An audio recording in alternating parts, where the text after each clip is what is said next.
Je suis ravie de vous retrouver dans les ambassadeurs depuis cette Facel Vega des années 50. C'est la voiture de Thierry à côté de moi. Il n'a pas osé me laisser le volant, mais entre nous, il a bien eu raison. On va s'intéresser à tous ces passionnés de vieilles voitures. On les appelle les old timers. C'est une façon originale de visiter la Belgique à travers ces musées dédiés à ces véhicules en tout genre. C'est parti. Bonjour Nathalie. Bonjour Sébastien. Bienvenue chez nous. J'ai l'impression d'être une princesse en arrivant comme ça dans ce musée. Merci Thierry. Donc ici, Sébastien, on est vraiment dans le temple de la voiture. Il y en a de partout, là. Tout à fait. Bienvenue dans le musée Auto World à Bruxelles.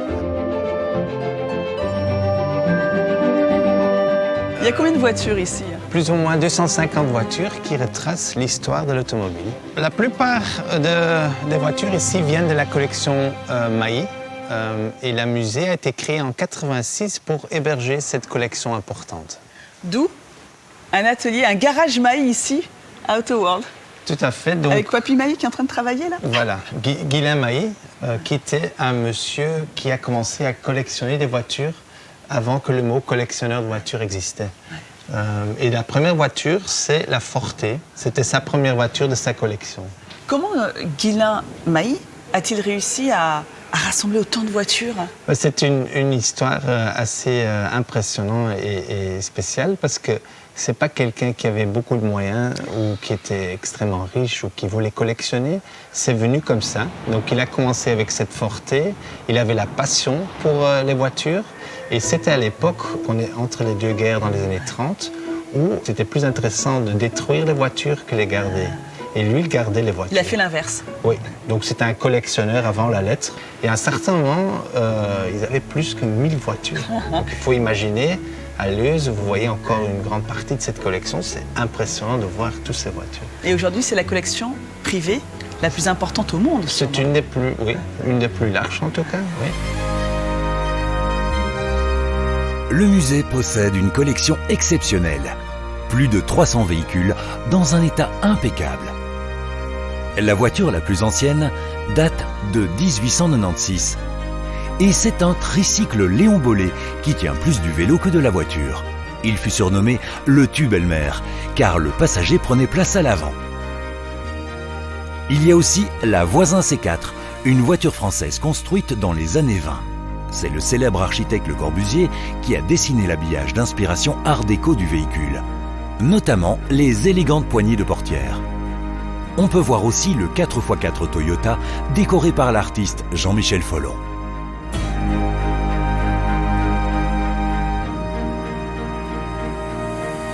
Alors Patricia, que faites-vous dans ce monde de l'automobile? Vous n'êtes pas beaucoup de femmes à travailler ici. Oh, on est de plus en plus de femmes dans le monde de l'automobile. Mais vous, ça savez fait 20 ans déjà. Ah oui, ça fait 20 ans que j'ai débarqué ici, mais par le plus grand des hasards. Et j'ai aimé ce lieu, j'ai aimé l'histoire des voitures. Les voitures, c'est sympa, mais pour moi, les gens qui ont créé les voitures, au départ d'un tricycle, hein, ils ont mis un moteur et puis ils ont mis une carrosserie. C'est extraordinaire. Et ça m'a toujours passionnée.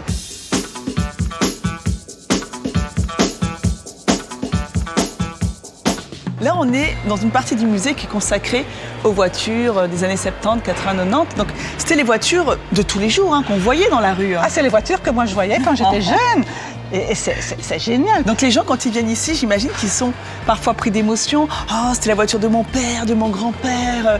J'ai appris à conduire dans celle-là. » Oui, et alors ce qui est génial, c'est quand vous rencontrez des grands-parents avec leurs petits-enfants. Tu vois, cette auto, eh bien, c'est la première auto que j'ai achetée. Et les petits-enfants, ils rentrent beaucoup plus dans le jeu que des grandes personnes. Retour à Auto World, où l'on va prendre un peu de vitesse avec les stars de course, les Formule 1 du musée. Ça va chauffer dans les paddocks. Alors là, Sébastien, on a complètement changé d'univers. On se trouve dans la zone sport et compétition. C'est tout à fait autre chose, mais c'est belge aussi, parce que devant nous, il y a le raidillon du circuit Francorchamps, un des virages les plus connus au monde. Un des plus sensibles, un des plus compliqués à apprendre. Des plus compliqués à apprendre, tout à fait. Alors j'imagine que toutes ces voitures de Formule 1 ont une histoire en particulier. On sait à qui elles appartenaient ou pas? Tout à fait. C'est des voitures qui ont couru, bien sûr. C'est des voitures qui ont gagné des prix. Il y a des voitures avec une connotation belge, avec des pilotes belges. Et je crois que vous avez un petit chouchou là-bas, vous. Il y a une voiture qui vient du musée de Torino. C'est ma préférée, c'est la Disco Volante. La rouge, Alfa là. Romeo. Ouais, une voiture exceptionnelle. Et donc là, je crois qu'il y a une Shelby. Hein. Il y a une AC Cobra de 65, tout à fait. Allez, je m'assois dedans. Mais est-ce que c'est moi qui ai des jambes trop longues ou vous avez des jambes trop petites à Les l'époque? voitures étaient beaucoup plus petites, hein, comme vous remarquez. Voilà. Eh ben dis donc, c'est la grande classe d'être dans une voiture comme celle-ci. Hein. Dans sa grande et magnifique collection, le musée Auto World réserve une belle place aux voitures de marque belge, qui témoignent d'un passé industriel prestigieux. Alors Léo, je suis très content d'être avec vous, parce que vous êtes la mémoire vivante, historique de ce musée. Votre passion, ce sont en particulier les voitures belges. Les voitures en général, mais les voitures belges, ça m'intéresse beaucoup. Alors c'est étonnant parce que durant la première moitié du XXe siècle, il y a eu plusieurs marques belges de renommée internationale. Oui, on avait une industrie qui était très riche. Là, on a quoi? On a une Minerva devant nous? Hein? Oui. Minerva était une des marques des plus importantes. Et cette voiture appartenait à notre roi Albert Ier. C'est une Minerva type OO et dans le début des années 20, c'était vraiment le top. C'était le top de la gamme. Alors pourquoi ça a décliné? Qu'est-ce qui s'est passé? On avait une grande industrie qui a été détruite complètement pendant la Première Guerre mondiale, tandis que les pays limitrophes, eux, ils avaient une industrie de guerre, ils avaient des usines nouvelles, ils avaient des machines nouvelles, ils avaient tout. Et l'industrie belge automobile n'a pas pu reprendre Elle n'a comme pas les réussi à autres. redémarrer comme les autres pays. Ça, c'est un peu le drame de l'industrie automobile belge. Je dois dire, on s'est repris après, parce que... Attention, Non, c'est important de le préciser. non. Après la guerre, la Belgique était le pays producteur automobile le plus important du monde, parce qu'on avait de très grandes usines, General Motors, Ford et bien d'autres. En tout, il y a plus de 30 marques qui ont eu des usines en Belgique.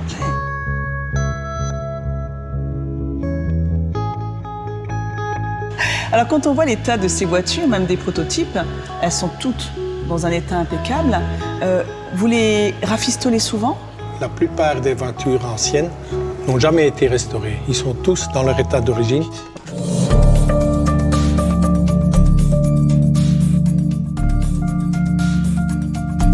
Au musée, certains véhicules exposés nécessitent des réparations.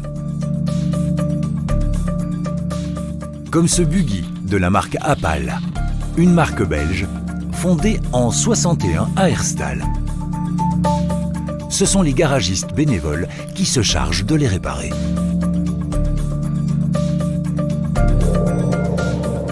Tu regardes parce que il reste accroché. Bonjour Jacques, bonjour Bruno. Oh, vous êtes Bonjour. concentrés, hein? Mais il faut. Ah, vous travaillez sur quoi en ce moment?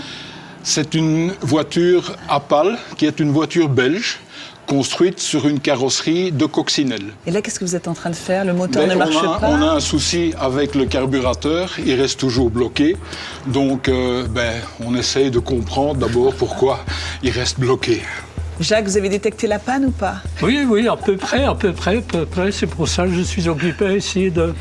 Mais voilà, il tourne, donc on va trouver pourquoi il reste bloqué. Et ce qui est bien dans ces voitures-là, j'imagine, c'est qu'il n'y a pas d'électronique, là. C'est vraiment de la vraie mécanique. Ici, c'est encore de la vraie mécanique. Tout est mécanique, là. Donc, il faut savoir que l'électronique a apparu dans l'automobile aux alentours des années 80. Vous êtes capable, Jacques, de réparer n'importe quelle voiture, de n'importe quelle marque? Du moment que c'était une mécanique, oui. Parce que vous avez travaillé pendant près de 50 ans chez un concessionnaire. Oui, tout à fait. Et vous, Bruno, vous faisiez quoi avant? Ah, j'ai fait 30 ans Mercedes et 15 ans aussi chez D'Ieteren. Et donc, pareil, vous avez ce plaisir de venir ici, de travailler sur toutes ces voitures, de les restaurer? Nous sommes tous des passionnés, autrement on ne serait pas ici. Parce que, pour bien comprendre, Jacques et Bruno, ils sont à la retraite. Donc là, c'est du bénévolat. Absolument. Vous faites Tout à partie fait. des amis du musée. Voilà. Absolument. On adore les vieilles odeurs de la mécanique. Et avoir les mains dans le Les cambouis. vieilles huiles, les mains dans le cambouis et réparer. Parce qu'aujourd'hui, on ne répare plus, on remplace. C'est vrai, vous avez bien raison. Je vais vous laisser travailler alors, parce qu'il faut qu'elle soit prête pour quand la voiture? On sait toujours quand on commence, mais on ne sait pas toujours quand on finit. C'est comme les travaux. Voilà, c'est Tout à toujours la fait. même chose. Bonne journée à tous les deux. Merci bien. Merci. Au plaisir. Travaillez bien. Merci. Tu remets tout en place. Voilà. Le tour fixé. Ça n'a rien à voir. Ça n'a rien à voir.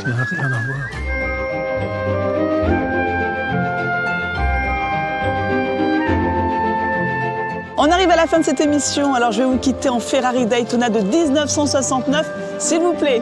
J'espère que l'émission vous a plu. Vous pouvez la retrouver en replay sur Ovio et nos bonus sur Facebook. Et moi, je vous donne rendez-vous très bientôt pour de nouvelles aventures. À très vite.